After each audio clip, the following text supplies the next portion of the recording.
La Corse en a assez de la SNCM. Jean-André Miniconi, rebonjour. Rebonjour, merci encore de m'inviter. Mais je vous en prie, président de la CGPME de Corse, vous faites partie de la délégation qui sera reçue aujourd'hui par Manuel Valls à Paris.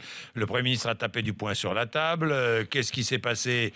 Eh bien, après 17 jours de grève, il est possible que le travail reprenne aujourd'hui à la SNCM.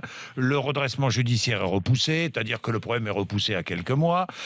Jean-André Miniconi, la SNCM, vous n'en voulez plus sur la Corse? Je ne sais pas si vous avez vu les tags sur les murs de la SNCM à Bastia. Je vous disais dans l'émission de lundi qu'il y avait un profond rejet de la SNCM en Corse. Et malheureusement, ce qui s'est passé hier, ça confirme bien. C'est le témoignage d'une profonde exaspération des gens.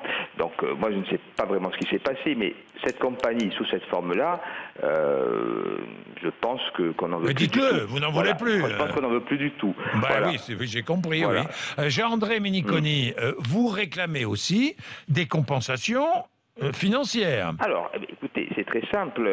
Nous sommes exsangues. Ça, de toute façon, vous le verrez dans les jours à venir, la saison est catastrophique. Donc, il ne faut pas mourir, il faut sauver les emplois. Le secteur privé en Corse, c'est plus de 70 000 personnes, plus les travailleurs indépendants, 30 000 personnes, le tout 100 000 personnes.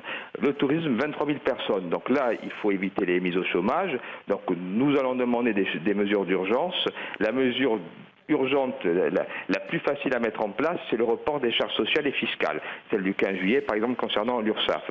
Ça nous permettra d'avoir un bol d'oxygène et que les trésoreries ne soient pas encore plus dans le rouge.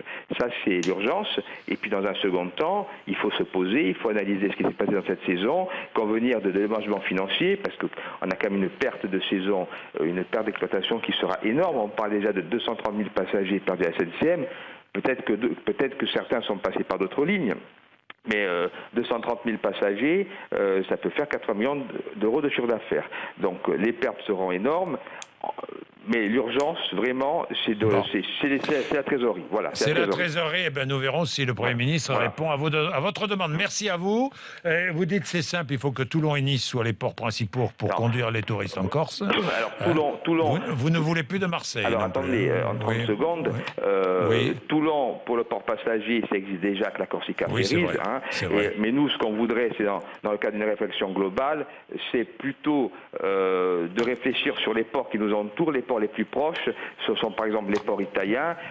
Livourne est 3 fois moins éloigné que Marseille. Donc là, économiquement, il faut avoir une réflexion pour avoir du trafic fret qui passe par Livourne. Ça serait économiquement, à mon avis, beaucoup plus viable. Quant à Marseille, moi personnellement, je ne peux pas aller travailler avec un port qui n'est jamais sécurisé, où chaque jour on peut avoir une grève. Il faut vraiment que ce port se réforme. Alors, merci Jean-André Miniconi. Merci, 8h24.